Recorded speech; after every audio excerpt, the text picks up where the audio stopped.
तो बच्चों आज हम सीखने वाले हैं त्रिभुज सर्वांगसम होने की शर्त, सर्वांग समता की परिभाषा।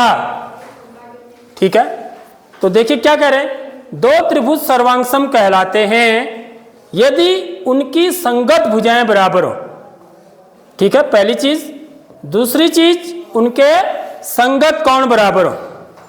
तो मेरे पास दो त्रिभुज हैं यहां पर, देखिए। ठीक है, एक त्रिभुज है, एक त्रिभुज है। तो संगत भुजाओं का क्या मतलब है? सबसे पहले देखिए, यदि मैं इसको ऐसे रख रहा हूं तो ये पूरा इसको ढक दे रहा है। ठीक है, और यदि आप पीछे से भी देखोगे तो आपको एक ही त्रिभुज दिखेगा, पूरा ढक दे रहा है। दोनों त्रिभुज एक दूसरे को पूरा का पूरा ढक ले रहे हैं। ठीक है, तो इसलिए दोनों त्रिभुज कैसे हैं? सर्वांगसम कहलाते हैं। ये दोनों त्रिभुज क्या कहलाते हैं? सर्वांगसम। ठीक है, अब संगत भुजाओं से क्या मतलब है वो समझना है। संगत भुजाओं से मतलब है कि इस वाली भुजा को किस भुजा पर रखने पर यह इसको ढक ले रहा है। देखो, यदि मैं इसको ऐसे रखूंगा, ठीक है, ऐसे, क्या इसको ऐसे ढकेगा?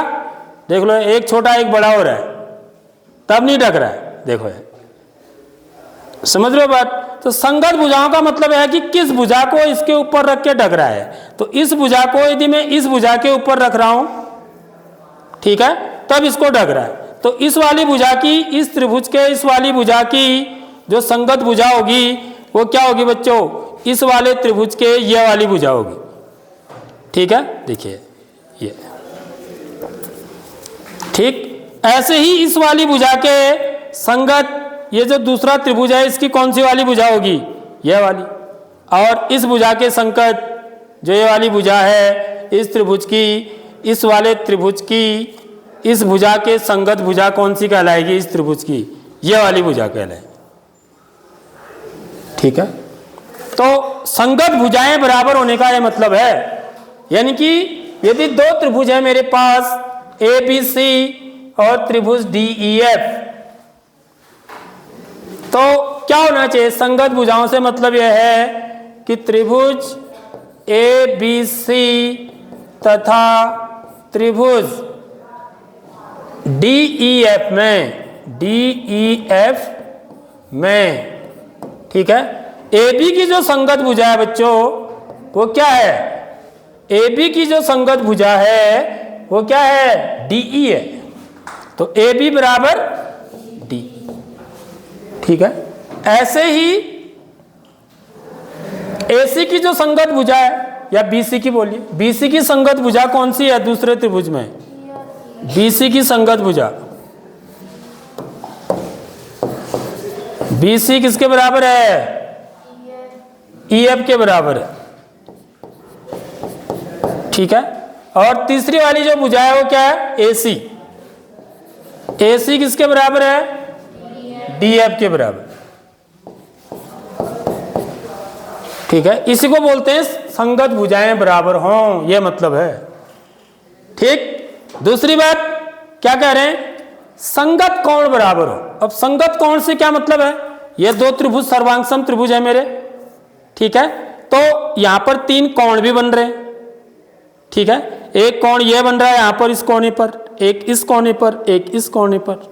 तो संगत कोण का मतलब यह है कि जो कोण इस त्रिभुज में यहां पर बन रहा है वही कोण इस वाले त्रिभुज का इस कोण के संगत कौन सा कोण कहलाएगा? यह वाला कोण।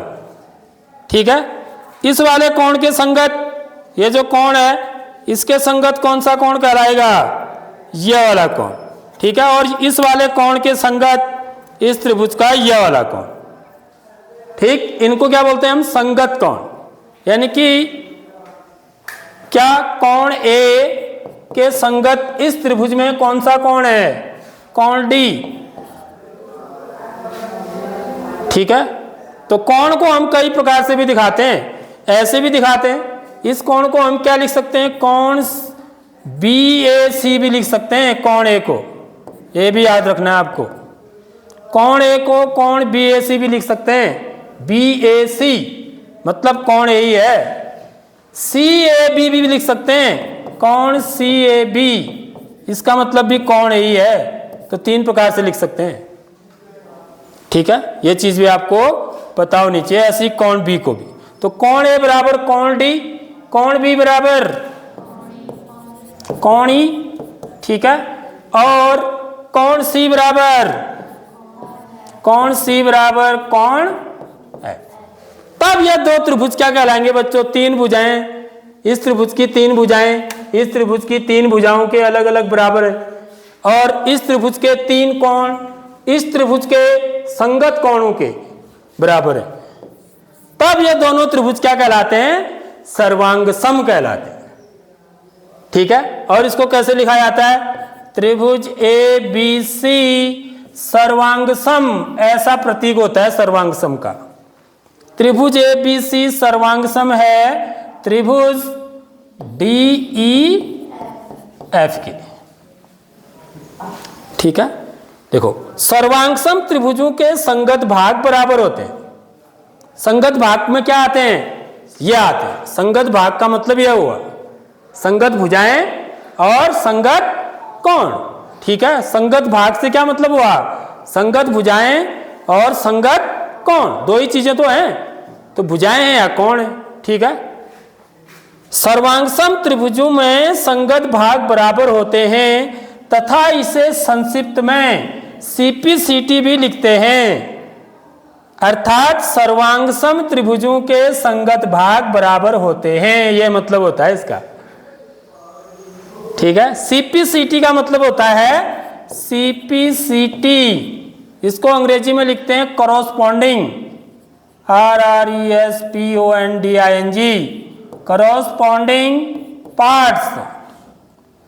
कॉरस्पॉन्डिंग पार्ट्स ऑफ कॉन्ग्रुएंट, इस सी का मतलब है congruent, RUENT, congruent triangle, T का मतलब है ट्रायंगल्स, क्योंकि 2 त्रिभुज होंगे ना कम से कम। ठीक है, तो सीपीसीटी का अर्थ यह होता है CP corresponding parts of congruent triangle, सर्वांगसम त्रिभुजों के संगत भाग, संक्षिप्त में इसको सीपीसीटी लिखा जाता है। तो इसमें क्या है? 3 कोण, 3 भुजाएं आए और 3 कोण आए। ठीक है, समझ आ गई बच्चों बात? कब हम त्रिभुजों को सर्वांगसम बोलेंगे?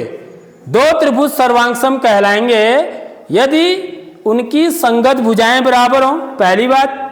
दूसरी बात, उनके संगत कोण भी बराबर हों, तब हम उनको ऐसे लिखते हैं त्रिभुज ए बी सी सर्वांगसम है त्रिभुज डी ई एफ, और इनको जो है ना सीपीसीटी लिखा जाता है, ये संक्षिप्त में corresponding parts of congruent triangle.